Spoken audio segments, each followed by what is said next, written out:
नमस्कार, इंदू की आवाज चैनल में आपका स्वागत है।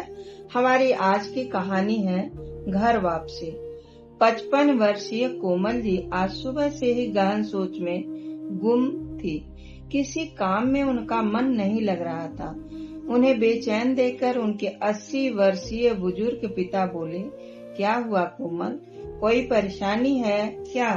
तो कोमल जी की एक गहरी सांस लेते हुए बोली, अपने सामने अपने बेटे बहू का घर उजड़ते देख कैसे एक माँ खुश रह सकती है। कितना समझाने की कोशिश की थी मैंने उन दोनों को कि छोटी मोटी बातें तो घर में होती रहती है।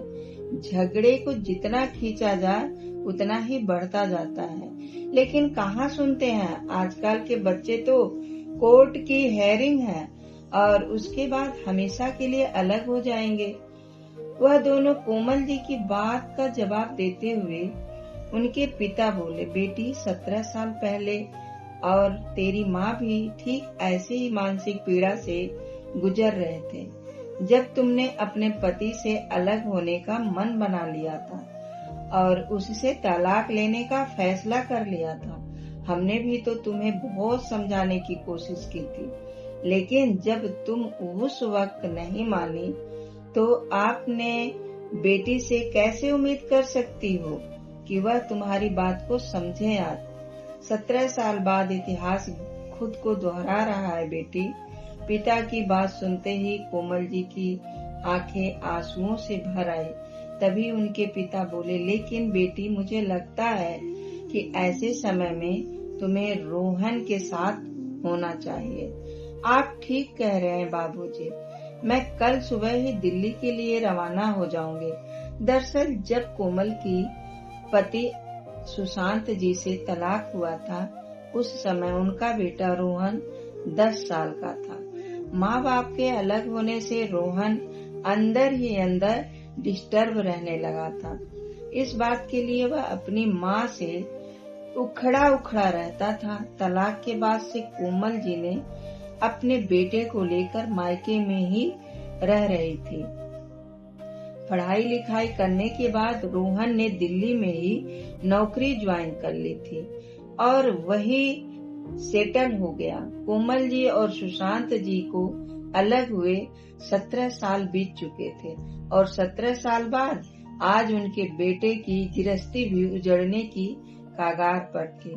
अगले दिन जब कोमल जी रोहन के घर पहुंची और रोहन ने दरवाजा खोला, तभी उसके वकील का उसके पास फोन आया और बोला, अरे मुबारक हो रोहन जी, आज तो निश्चित तौर पर तुम्हें तलाक मिल ही जाएगा और कोर्ट से आपको तलाक के कागज भी मिल जाएंगे और उसके बाद आप और नैना मैडम हमेशा हमेशा के लिए अपने रिश्ते से आज आजाद हो जाओगे। यह बात सुनते ही रोहन का कलेजा धक से रह गया। तभी कोमल जी ने पीछे से उसके कंधे पर हाथ रखा तो अपनी परेशानी वह छुपा ना सका और अपनी माँ के गले लगकर फूट फूट कर रो पड़ा। इतने समय से दिल में भरा गुफ्फार आज वह हल्का कर लेना चाहता था। रोते हुए माँ घर छोड़कर जाते वक्त उसने कहा था कि रोहन, हम लोग एक नदी के 2 किनारे की तरह हैं जो चाहकर भी आपस में कभी नहीं मिल सकते। शायद नैना ने सही कहा था, नदी के 2 किनारे कभी नहीं मिल सकते। उसका कहना बिल्कुल ठीक था। मैं जीवन को बहुत गहराई से देखता हूँ। जिंदगी को इतना भी गंभीरता से नहीं लेना चाहिए। शायद इसीलिए आज मैं अकेला रह गया हूँ। काश मैं उसी दिन उसे रोक लेता, काश मैं उस दिन उसे छोड़कर उसे और ही न जाता वहाँ से। कैसे भी करके मना लेता तो आज हमें यह दिन ना देखना पड़ता। कोमल जी रोहन की पीड़ा को साफ साफ समझ पा रही थी। वह जानती थी कि इस घटना से वह अंदर तक टूट चुका है। इसीलिए उसे समझाते हुए बोली, बेटा अभी देर नहीं हुई है। एक बार अपने इस रिश्ते को फिर से मौका देकर देखो, अकेले जिंदगी काटना इतना आसान नहीं है और यह बात मैं खुद महसूस कर चुकी हूँ। मैं तो जीवन में इतना बड़ा फैसला लेकर आज तक पछता रही हूँ, लेकिन तुम ऐसी नौबत मत आने देना। नहीं माँ, अब सब कुछ खत्म हो चुका है। अब इस बारे में सोचकर कोई फायदा नहीं। आज अदालत की मंजूरी मिलने के बाद हम कानूनी तौर पर अलग हो जाएंगे। थोड़ी देर बाद तैयार होकर रोहन कोर्ट चला गया। अदालत की कार्यवाही से पहले रोहन ने नैना से बात करने की कोशिश भी की, लेकिन उसकी माँ दीवार की तरह उन दोनों के बीच खड़ी मिली। कुछ देर बाद उन दोनों के तलाक को मंजूरी दे दी गई और रोहन अपने घर वापस लौट आया। घर पहुंचते ही कोमल जी ने उसे प्रश्नवाचक निगाहों से देखा तो अपने दुख के सैलाब को अंदर ही अंदर दबाते हुए वह केवल इतना ही कह पाया, माँ, कुछ देर में नैना यहाँ पहुँचती होगी अपना बाकी का सामान लेने के लिए। लेकिन इतना कहकर रोहन अपने कमरे में चला गया। अलमारी खोली तो उसमें नैना का कुछ साड़ियाँ और कपड़े पड़े हुए थे, जिन्हें रोहन ने नैना की यादों के तौर पर सहेज रखा था। सब देखते हुए उसकी आंखें फिर से भर आई। खुद से ही बोल उठा, क्यों मैंने खुद को इतना अनुशासित कर लिया कि उस अनुशासन में नैना का दम घुटने लगा। मैं अपने आप को उसके अनुसार नहीं ढाल पाया। अगर परिस्थितियां के अनुसार मैंने स्वयं को भी थोड़ा सा बदला होता तो शायद आज मैं और नैना एक साथ होते। उधर रोहन के घर की तरफ आते हुए नैना के दिमाग में भी विचारों का तूफान उत्पात मचा रहा था। सोचने लगी, शायद जिंदगी ऐसे ही है, जब तक हमें सामने वाला इंसान समझ में आता है तब तक वो हमसे बहुत दूर चला जाता है। जब तक हम दोनों साथ थे मैं तुम्हें समझ ही नहीं पाई। रोहन, अब समझ में आया है तो बहुत देर हो चुकी है। तुम्हारे बिना यह जिंदगी नहीं है, लेकिन अब अपने इन्हीं हाथों से मैंने तुम्हारे पास वापस आने के सारे रास्ते बंद कर दिए हैं। विचारों का बवंडर एकाएक नैना को अतीत में ले जाने लगा। रोहन और नैना कॉलेज में साथ ही पढ़ा करते थे। वैसे तो नैना का ध्यान कभी रोहन की ओर नहीं गया था, लेकिन जब रोहन ने फर्स्ट ईयर में टॉप किया था तो वो आश्चर्यचकित रह गई थी कि किसी लड़के का रिजल्ट इतना अच्छा कैसे आ सकता है। रोहन का पढ़ाई में इतना ध्यान देखकर वो उसकी ओर आकर्षित होने लगी। धीरे धीरे दोनों की बातचीत शुरू हुई और कुछ समय बाद वो दोनों एक दूसरों को पसंद करने लगे, लेकिन दोनों में से किसी ने भी अपने मन की बात दूसरों को नहीं बताई थी। कॉलेज का आखिरी दिन था। नैना रोहन के पास आई और बोली, रोहन, मैं हमारी इस दोस्ती को एक रिश्ते का नाम देना चाहती हूँ और उम्र भर तुम्हारे साथ रहना चाहती हूँ। क्या तुम मुझे पसंद करोगे? यह सुनकर रोहन कुछ देर चुप रहा और फिर धीरे से बोला, हाँ, मैं भी तुमसे शादी करना चाहता हूँ। ऐसा कहते हुए उसने नैना के हाथ को अपने हाथ में ले लिया। दोनों ने एक दूसरे के साथ शादी करने का फैसला तो कर लिया, लेकिन दोनों की जातियां अलग अलग थी, इसीलिए शादी करना इतना आसान भी नहीं था। रोहन के परिवार वाले को तो कोई एतराज नहीं था, लेकिन नैना के माता पिता मानने को तैयार ही नहीं थे। उधर नैना भी अपने फैसले पर अड़ गई कि अगर शादी करेगी तो रोहन से, नहीं तो अपनी जान दे देगी।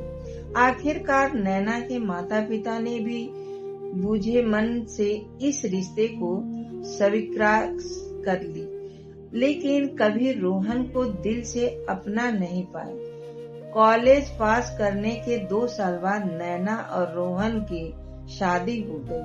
अपनी शादी के बाद के उन खूबसूरत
हमारे लिए सूरज की किरणें के साथ चाय की चुस्कियां का आनंद लो।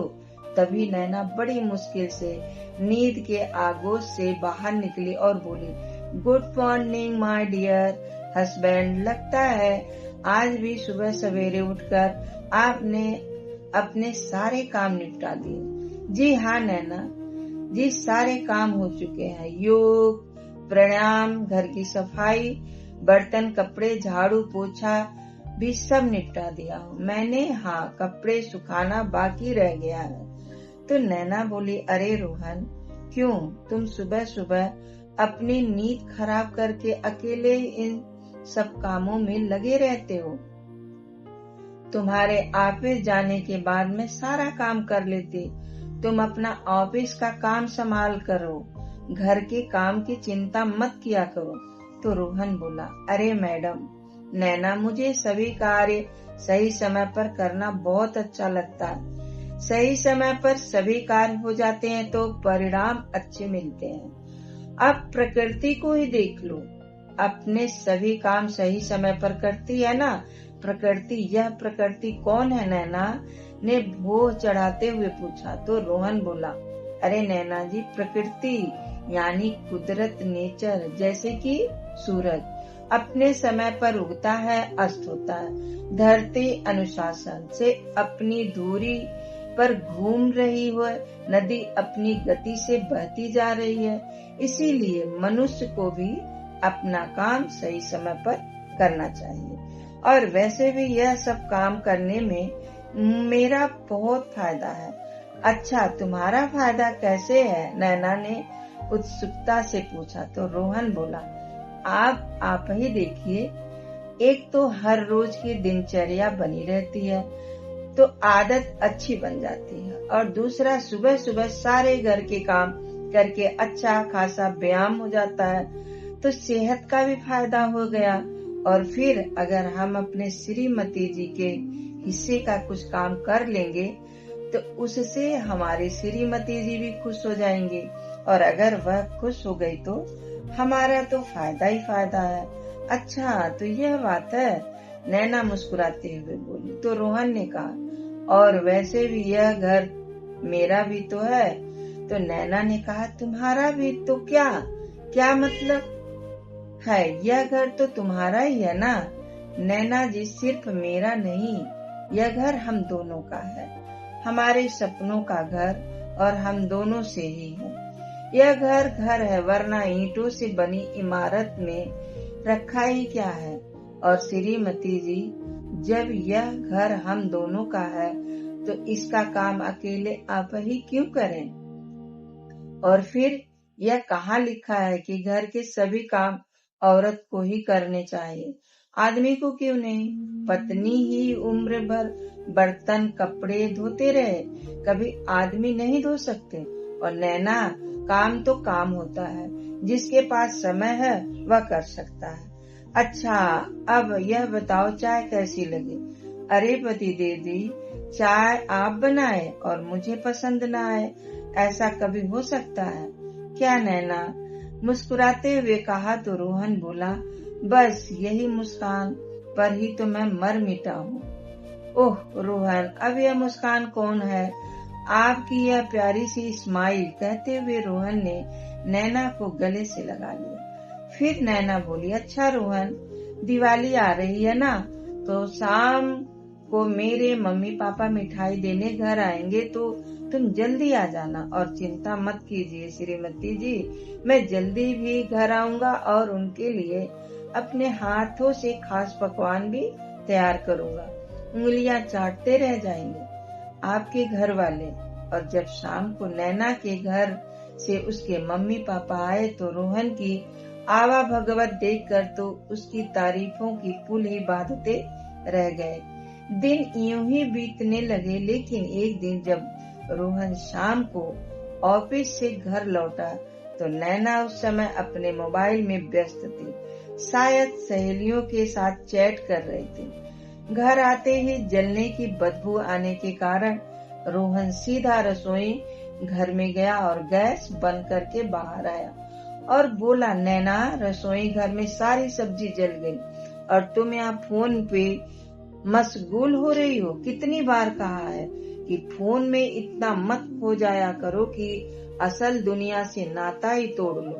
तभी नैना चिढ़ते हुए बोली, फोन फोन फोन मुझे समझ नहीं आता रोहन, मेरे फोन से तुम्हें इतनी दिक्कत क्यों है? हमेशा ही मेरे फोन या सोशल मीडिया साइट के बारे में कोई न कोई कमेंट तुम करते रहते हो। दुनिया को देखो कहां से कहां पहुंच गई। और आप देखो, आज के जमाने में भी तुम हजारों साल पीछे यदि मानव की तरह जी रहे हो। किसी भी सोशल मीडिया साइट पर कभी तुमने अपना कोई अकाउंट भी बनाया है जो तुम्हें पता चले कि दुनिया कैसी है, कितनी रंगीन है, कितनी हसीन है, जहाँ नए नए दोस्त बनाए जाते हैं। एक अलग ही दुनिया देखने को मिलती है। लोग अपने खूबसूरत लम्हों की पिक्चर शेयर करते हैं और दूसरों की फोटोज को लाइक करते हैं, कमेंट करते हैं, उनकी तारीफ करते हैं। और यहाँ तुम खुद को देखो, एंड्रॉइड के जमाने में तुम बटन वाला मोबाइल फोन रखते हो और वह भी 10 साल पुराना। कपड़े देखो, बाबा आदम के जमाने के नजर आते हैं, सफेद और काले रंग के अलावा जैसे कोई रंग ही नहीं तुम्हारी दुनिया में। लेकिन रोहन, मुझे तुम्हारी तरह बेरंग जिंदगी नहीं जीनी है, तंग आ गई हूँ मैं ऐसी बोरियत भरी जिंदगी से। तो फिर रोहन बोला, लेकिन नैना, मेरी जिंदगी में सिर्फ उन्हीं लोगों की अहमियत है जो मेरे अपने हैं, जो रिश्तों से मेरे साथ जुड़े हैं। उनके अलावा मुझे किसी से कुछ लेना देना नहीं है। उन रिश्तों को अगर मैं सही ढंग से निभा लेता हूँ तो इससे ज्यादा संतुष्टि की बात मेरे लिए कोई नहीं होगी। और मैंने तुम्हें पहले भी यह बात समझाई थी कि जरूरत से ज्यादा कोई भी चीज अच्छी नहीं होती है। अगर इन चीजों को हद इस्तेमाल करो तो ही अच्छा है, क्योंकि एक हद के बाद इन सब चीजों की लत लग जाती है। लेकिन इस बारे में तो तुम तब सोचोगी ना जब तुम अपने हाथ से इस नाम की बीमारी को छोड़ोगी। तुम्हें तो इस फोन की ऐसी लत लग चुकी है कि इसके सामने तुम्हें अपने रिश्ते भी छोटे दिखाई देने लगे हैं। इस बात पर नैना भड़क उठी और बोली, अगर तुम्हें मुझसे और मेरे इस फोन से इतनी ही नफरत है तो मुझे डिवोर्स क्यों नहीं दे देते। नफरत होने लगी मुझे तुम्हारा चेहरा देखकर। अब तो मुझे डिवोर्स देकर खुद भी टेंशन फ्री हो जाओ और मुझे भी इस बोरियत भरी जिंदगी से आजाद कर दो। ऐसा कहते हुए नैना तो पैर पटकती हुई अपने कमरे में चली गई। लेकिन यह बात सुनकर रोहन जड़त रह गया। उसे यकीन नहीं हो रहा था कि यह वह लड़की है जो कभी उसे अपनी जान से भी ज्यादा प्यार करती थी। इधर नैना बिस्तर पर लेटे लेटे आंसू बहाने लगी। सोचने लगी, सही कहते थे मेरे मम्मी पापा, रोहन मेरे लायक ही नहीं है। लेकिन मैंने उनकी एक नहीं सुनी थी। अपने मन की सुनकर कितनी बड़ी बेवकूफी कर बैठी कि अपने हाथों अपनी जिंदगी बर्बाद कर ली। खैर धीरे धीरे वे दोनों फिर से सामान्य होने की कोशिश करने लगे। उनकी शादी को 1 साल पूरा हो रहा था। शादी की सालगिरह से एक दिन पहले रोहन ने अपनी पत्नी नैना से कहा, नैना कल हमारी शादी को पूरा 1 साल हो जाएगा। तो नैना उत्साहित होते हुए बोली, तो बताओ कैसे मनाने वाले हो हम अपनी शादी की सालगिरह। रोहन प्रसन्नता से बोला, बड़े ही अनोखे तरीके से। यह सुनकर नैना बहुत खुश हो गई। तो रोहन ने कहा, कल सुबह सुबह जल्दी तैयार हो जाना। पहले हम मंदिर जाकर माथा टेकें और भगवान का आशीर्वाद लेंगे और फिर प्रसाद ग्रहण करने के बाद गरीबों को खाना खिलाएंगे। यह बात सुनते ही नैना की हैरानी का ठिकाना नहीं रहा। गुस्से से वह बोली, कब तक रोहन, आखिर यह सब कब तक चलेगा? पूरा 1 साल हो गया हमारी शादी को, लेकिन तुम्हारी आदतें अभी तक नहीं बदली। ना तो कोई एक्साइटेडमेंट है और ना ही कोई इंटरटेनमेंट। अरे इतने बोर इंसान हो तुम कि एक सरप्राइज तक नहीं दिया जाता अपनी पत्नी को। क्यों नहीं समझते कि जीवन में बदलाव भी एक जरूरी है चीज होती है। नीरस जिंदगी जीना कितना बोरिंग होता है। क्या सिर्फ प्यार के बबूलते ही पूरी जिंदगी गुजारी जा सकती है? अरे एक ही तो जिंदगी है, कुछ सपने भी होते हैं, इंसान के कुछ इच्छाएं भी तो होती है। लोगों को देखो कितने मॉडर्न है, एडवांस है, और वैसे ही जीने में मजा है। मुझे वैसे ही सुकून मिलता है। Late night party, dinner, birthday या एनिवर्सरी पर केक, पार्टी या आउटिंग, यह सब तो तुम्हारी जिंदगी से कोसों दूर है। जानते हो रोहन, मेरी सहेली शोभा, उसकी शादी भी ठीक उसी दिन हुई थी जिस दिन हमारी शादी हुई थी। लेकिन 1 साल में वह 2 बार अपने पति के साथ फॉरेन टूर पर होकर आई है और इंडिया में तो न जाने कितनी ही जगह घूम चुकी है। आए दिन candle light dinner, birthday, surprise और न जाने कितने ही मौकों पर अपनी खूबसूरत तस्वीर खींचकर पोस्ट करती है। कितने खुश दिखते हैं वो हस्बैंड वाइफ। एक दूसरे के साथ। और मेरी दूसरी सहेली निशा 2 दिन पहले उसका बर्थडे था, तो उसके हस्बैंड ने बर्थडे पे उसे एक शानदार सरप्राइज दिया। कितनी एक्साइटेडमेंट थी उसके चेहरे पर, कितनी खुश थी वो। बस एक मेरी ही किस्मत फूटी थी। लेकिन यहाँ सुनने वाला कौन है? तुम तो वही हजारों साल पुरानी जिंदगी जी रहे हो, कछुए की चाल की तरह। हर बात में तुम्हारी अपनी ही फिलॉसफी होती है। जमीन पर बैठकर शुद्ध शाकाहारी भोजन करना, प्रातः काल उठकर योग व्यायाम करना। सोशल मीडिया तो तुम्हें निकली दुनिया लगती है। न संस्कार, संस्कृति, परंपरा, आस्था, बस यही सब कुछ है तुम्हारे लिए। और ऊपर से पता नहीं कहाँ से हिंदी के शब्द ढूंढ कर ले आते हो, जो जमाने के ऊपर से निकल जाया करती है। दुनिया कहाँ से कहाँ पहुँच गई है और हम लोग वहीं हजारों साल पीछे। खास मौकों पर सरप्राइज देना तो दूर, तुम्हें तो पूरी प्रसाद और गरीबों को खाना बांटने में ही दुनिया जहान का सुख मिल जाता है। नैना के मुंह से यह बातें सुनकर रोहन बस हैरानी से उसे देखता रहा। उसे मालूम था कि यदि इस समय वो कुछ कहेगा तो झगड़ा और ज्यादा बढ़ सकता है। अगले दिन वह नैना के पास आया और उसे प्यार से समझाते हुए बोला, नैना, कल मैंने तुम्हें जो कुछ भी कहा, तुम्हारा दिल दुखाने का मेरा कोई इरादा नहीं था। जब मैंने देखा कि दिन रात फोन में व्यस्त रहने के कारण, सोशल मीडिया को जरूरत से ज्यादा इस्तेमाल करने के कारण घर के बाकी कामों की तुम बिल्कुल अनदेखी कर रही हो, तो मुझसे रहा नहीं गया। तो शायद मेरे मुंह से कुछ ज्यादा ही निकल गया। इस सब के लिए मैं तुमसे माफी मांगता हूँ और आगे से ऐसा कुछ नहीं होगा।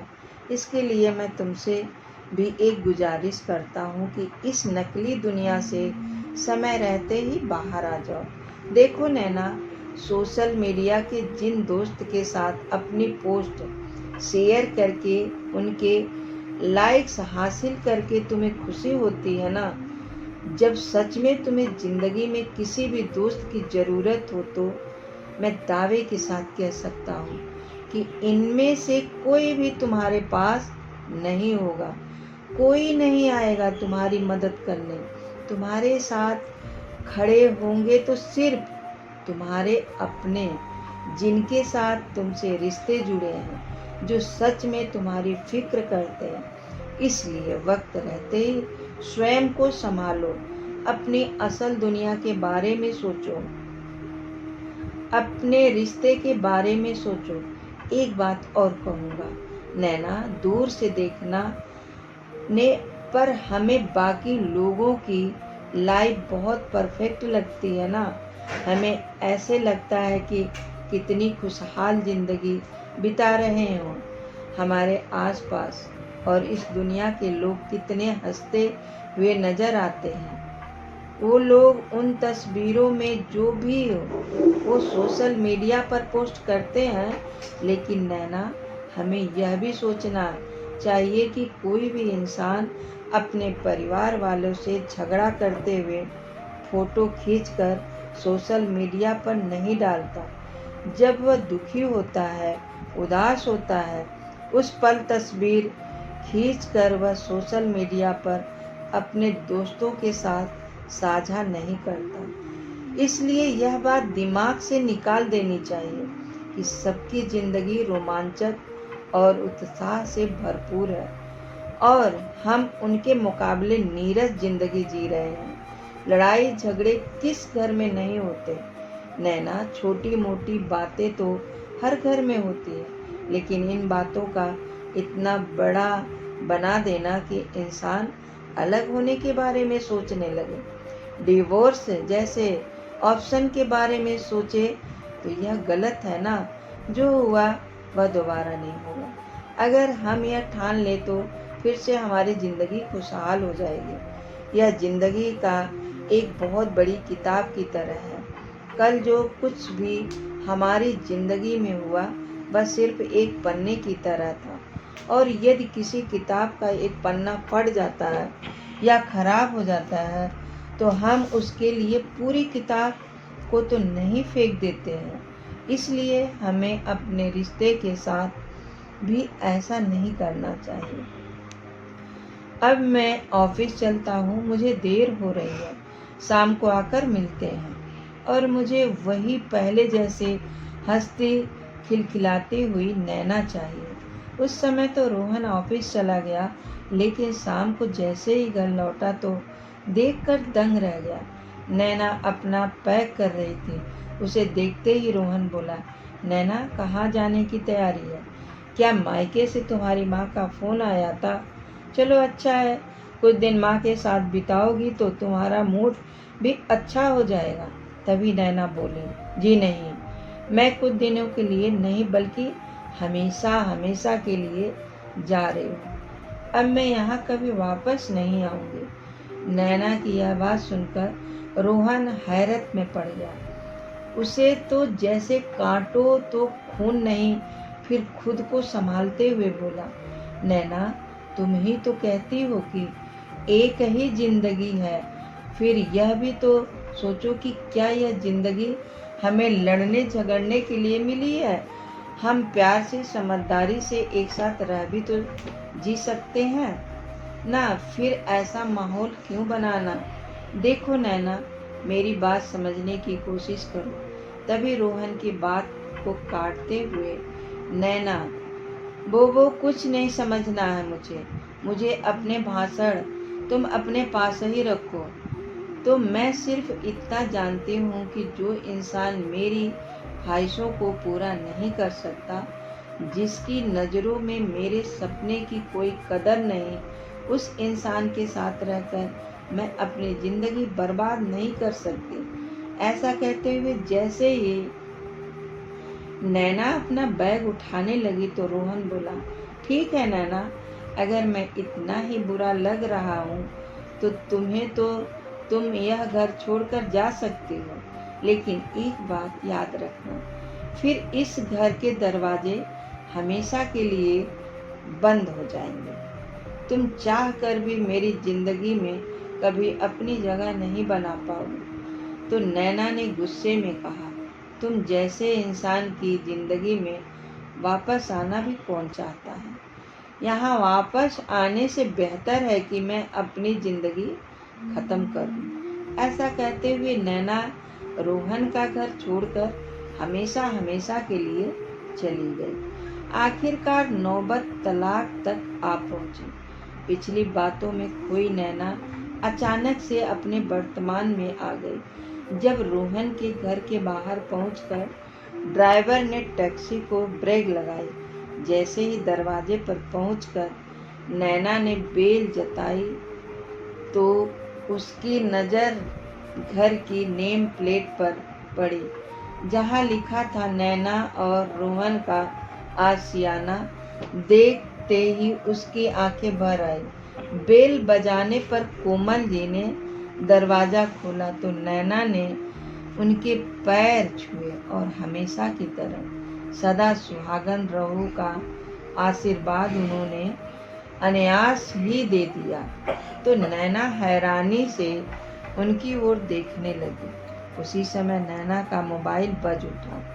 हाँ माँ, मैं पहुँच गई हूँ। बूझो मैं से नैना ने कहा तो दूसरी ओर से आवाज आई, ज्यादा देर वहाँ रुकने की जरूरत नहीं है, अपना सामान उठाओ और निकलती बनो वहाँ से। ठीक है मम्मी, ऐसा कहकर उसने फोन रख दिया। अंदर से आई तो जैसे यादों का सैलाब उसकी राह देख रहा था। उसके हाथों से सजा वह आशियाना अभी तक बिल्कुल वैसे का वैसे ही था। सामने दीवार पर दुल्हन के रूप में सजी नैना की एक खूबसूरत सी फोटो लगी थी, जो आज उससे पूछ रही थी, क्यों नैना, कर ली अपनी सपनों की उजाड़? पूरी जिसके लिए तुमने अपने रोहन को छोड़ दिया था। फिर उसकी नज़र अपने उन पद चिन्हों पर पड़ी जिसे रोहन ने बड़े प्यार से फोटो फ्रेम करवाकर दीवार पर लगाया था। फिर उसे दिखाई दी अपनी और रोहन की वह तस्वीर जिसमें वह दोनों एक दूसरे के हाथों में हाथ डाले बेहद खुश नजर आ रहे थे। अचानक उसे ऐसा लगा जैसे उस घर की हर एक चीज चीख चीख कर उससे सिर्फ एक ही सवाल कर रही है, क्यों उजाड़ दिया तुमने अपना बसा बसाया घर। उसकी आंखों से आंसू बहने लगे। अपने आंसुओं को पोंछते हुए वह कमरे में पहुंची तो देखा सामने रोहन खड़ा था। नैना के हाथ में कोर्ट के कागज देखते ही रोहन मन ही मन उसे बोला, नैना, भले ही इस कागज में लिखी गई सारी चीजें तुम यहाँ से ले जाओ, लेकिन हम दोनों के बीच जो सबसे ज्यादा जरूरी चीज थी वह तो इस कागज में लिखी ही नहीं। क्या इतना जरूरी था यह कागज का टुकड़ा? फिर थोड़ी देर के सन्नाटे के बाद स्वयं को सामान्य दिखाता हुआ रोहन बोला, कैसी हो तुम? मैं ठीक हूँ, तुम बताओ, तुम कैसे हो? नैना ने पूछा तो रोहन अभी कुछ कहने ही लगा था कि इतने में नैना का मोबाइल पर उसकी सहेली का कॉल आया। फोन कॉल सुनते ही नैना के पैरों तले जमीन खिसक गई। क्या ऐसा नहीं हो सकता? कहते हुए नैना रोने लगी। नैना के रोने की आवाज सुनकर कोमल जी भी अपने कमरे से बाहर आई। उधर रोहन भी घबरा गया। आखिर बात क्या है? तो नैना ने रोते हुए कहा, रोहन, मेरी सहेली शोभा ने सुसाइड करने की कोशिश की। इस समय वो अस्पताल में एडमिट है। मुझे अभी उससे मिलने जाना होगा। कहते हुए जैसे ही नैना बाहर जाने लगी तभी रोहन बोला, रुको नैना, मैं भी आता हूँ तुम्हारे साथ। नैना रोहन के साथ स्कूटर पर बैठकर अपनी सहेली से मिलने अस्पताल पहुंचा। शोभा, आखिर तूने ऐसा कदम क्यों उठाया? और यह सब करने से पहले अपने परिवार वाले के बारे में भी नहीं सोचा? अपने पति के बारे में भी नहीं सोचा कि वह तेरे बिना कैसे जिएगा?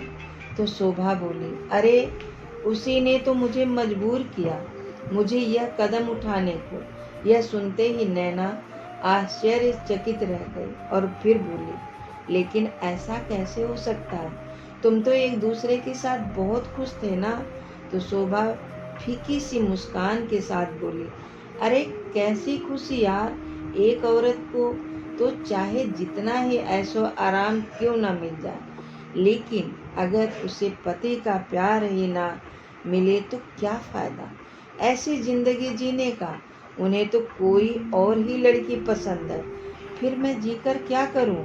सारी सच्चाई जानकर नैना की आंखें फटी की फटी रह गई। वह स्वयं को संभाल नहीं पा रही थी। एकाएक उसे अपने और रोहन के रिश्ते का ख्याल आया। उस इंसान ने तो सिर्फ और सिर्फ उससे ही प्यार किया था। कभी अपने प्यार में कभी नहीं आने दी किसी और हद जरूरत पूरी करने की भरपूर कोशिश की थी। फिर भी उन दोनों का रिश्ता आखिर क्यों टूट गया?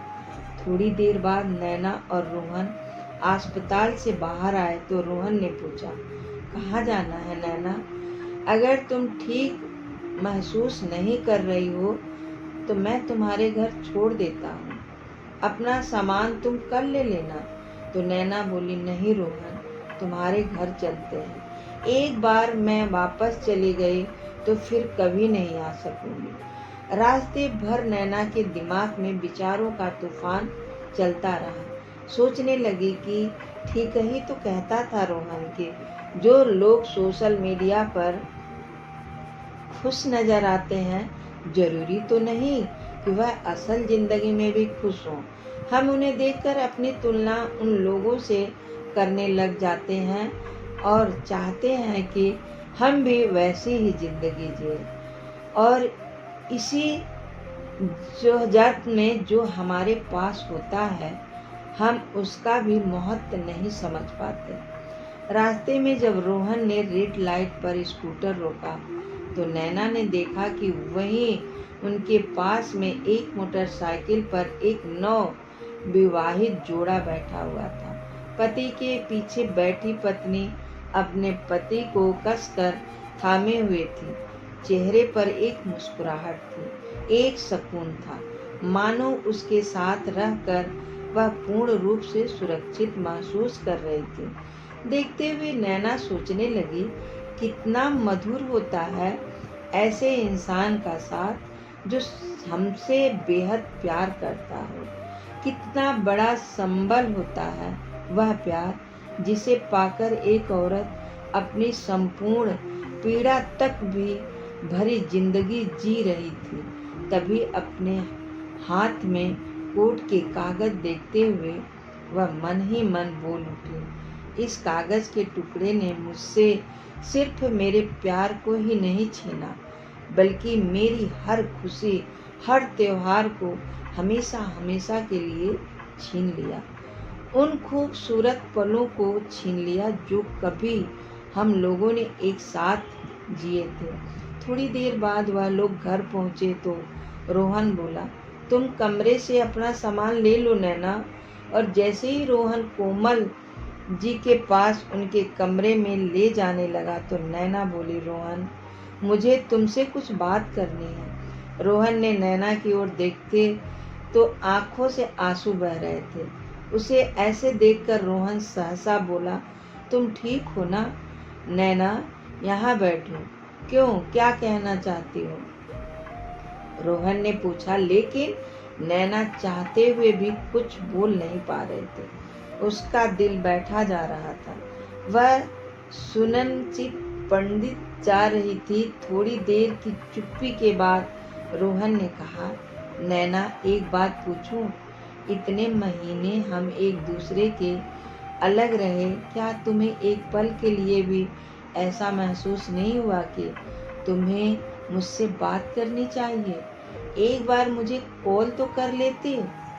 क्या इतना कमजोर था हम दोनों का रिश्ता? कहते कहते रोहन की आवाज कांपने लगी तो नैना रुंधे स्वर में बोली, सच कहूँ तो इस घर से जाने का फैसला लेकर मैंने अपने ही पैर पर कुल्हाड़ी मार ली थी। तुमसे थोड़ी सी नाराज क्या हुई कि मैंने दूसरों को हम दोनों के रिश्ते के बीच में आने की इजाजत दे दी। मेरे अपने ही लोगों ने मेरे गुस्से को नफरत में कब बदल दिया मुझे पता ही नहीं चला। और जब इस बात का एहसास हुआ तब तक कोर्ट के पेपर साइन कर चुके थे। मेरे अपनों ने मुझे तुमसे इस कदर दूर कर दिया कि फिर कभी तुम्हारे पास लौट कर ना आ सकी। लेकिन इस सब में गलती तो ही मेरी ही है। उन्हें वह मौका दिया। रोहन, आज सब कुछ कर गुजरने के बाद मुझे एहसास हो रहा है कि जैसे सब कुछ छूट रहा है। डाइवोर्स होने के साथ साथ जैसे मेरी जिंदगी ही मुझसे दूर जा रही है। आज मुझे समझ में आया कि जो मेरी सबसे ज़्यादा परवाह करता था मैंने उसकी कदर ही नहीं की। जो बातें तुमने मुझे समझाने के लिए कही थी वह बातें उस समय मुझे गलत लग रही थी, लेकिन धीरे धीरे दुनियादारी की समझ आने के साथ साथ वह सारी बातें मेरी समझ में आ चुकी है। आज के दौर में रिश्ते टूटने का सबसे बड़ा कारण यही है कि हम अपने संस्कारों से दूर जाते रहे, अपनी मर्जी से जीना चाहते हैं। सोशल मीडिया एप्लीकेशन के इस जमाने में हम दिन भर इतनी साइट्स पर विजिट करते हैं कि हमें अपनों के पास बैठने का ही टाइम नहीं रहता। अपने रिश्तों को हम पूरी तरह दिन दरकिनार कर चुके हैं। लेकिन रोहन, इन सब बातों को समझने में मैंने शायद बहुत देर कर दी। कहते हुए नैना फपक कर रो पड़े। फिर कुछ शांत होते हुए बोली, लेकिन रोहन, तुम भी तो मुझे फोन कर सकते थे ना। इस बारे में मुझे मनाने की कोशिश तो की होती, या फिर मुझे लेने ही आ जाते। तो रोहन बोला, सोचा तो था बहुत बार, लेकिन शायद अहम की दीवारें भावनाओं से कहीं ज्यादा मजबूत हो चुकी थी। अगर घमंड को एक तरफ रखकर मैंने हालात को सही करने की कोशिश की होती तो हमारा रिश्ता टूटने से बच जाता। कहते कहते रोहन की आंखें भर आई। नैना रोहन के सामने घुटनों के बल बैठ गई और बोली, मुझसे बहुत बड़ी गलती हो गई रोहन। क्या तुम अपने दिल में फिर से मेरे लिए जगह बना सकते हो? वह जगह तो अब भी तुम्हारी ही है नैना। तुम भले ही शारीरिक तौर पर यह घर छोड़कर चली गई थी, लेकिन तुम्हारे जाने के बाद एक दिन भी ऐसा नहीं गया जब मैं तुम्हारी याद में नहीं रोया। वापस आ जाओ नैना, मुझे तुम्हारी जरूरत है। यह सब देखकर नैना के मुंह से तो जैसे शब्द ही उच्चारित नहीं हो पा रहे थे। एक झटके में ही उसने कोट के पेपर फाड़ दिए। तभी नैना के फोन की बेल बजी। हेलो बेटी, तू अभी तक घर क्यों नहीं आई? कहाँ रह गई? माँ, मैं तो कब से घर पहुँच चुकी हूँ, लेकिन आपके घर नहीं, अपने और रोहन के घर। और अब से यही मेरा घर है। कहते हुए नैना ने फोन काट दिया। उसका सिर रोहन के सीने से सट गया। रोहन ने उसे बाहों में भर लिया। भावनाओं के सारे बांध एक साथ टूट गए और दोनों ओर से आंसू बहने लगे। थोड़ी देर बाद रोहन और नैना को पता चला कि कोमल जी के घर पर नहीं है। उन्होंने सारी तरफ देखा, लेकिन माँ कहीं नहीं मिली। रोहन ने माँ को कई बार फोन लगाया, लेकिन फोन भी नहीं लगा। करीब 1 घंटे बाद उसके पास कोमल जी का फोन आया। माँ, आप कहाँ हैं? हमें बताए बिना कैसे चली गई? ऐसे भी कोई करता है क्या?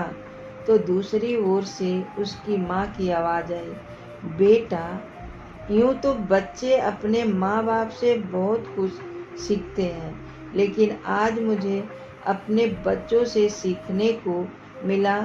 मैं तुम्हारे पापा के घर पर हूँ। आज से मैं और तेरे पापा एक साथ रहेंगे। दोस्तों, पति पत्नी में प्यार और तकरार एक ही सिक्के के 2 पहलू हैं। जरा सी बात पर कोई ऐसा फैसला नहीं लेना चाहिए कि जिंदगी भर अफसोस हो। तो दोस्तों, आपको ये कहानी कैसी लगी? लाइक और कमेंट करके जरूर बताएं और चैनल को सब्सक्राइब करना बिल्कुल ना भूलें। मिलते हैं फिर एक नई कहानी के साथ। तब तक के लिए बहुत बहुत धन्यवाद।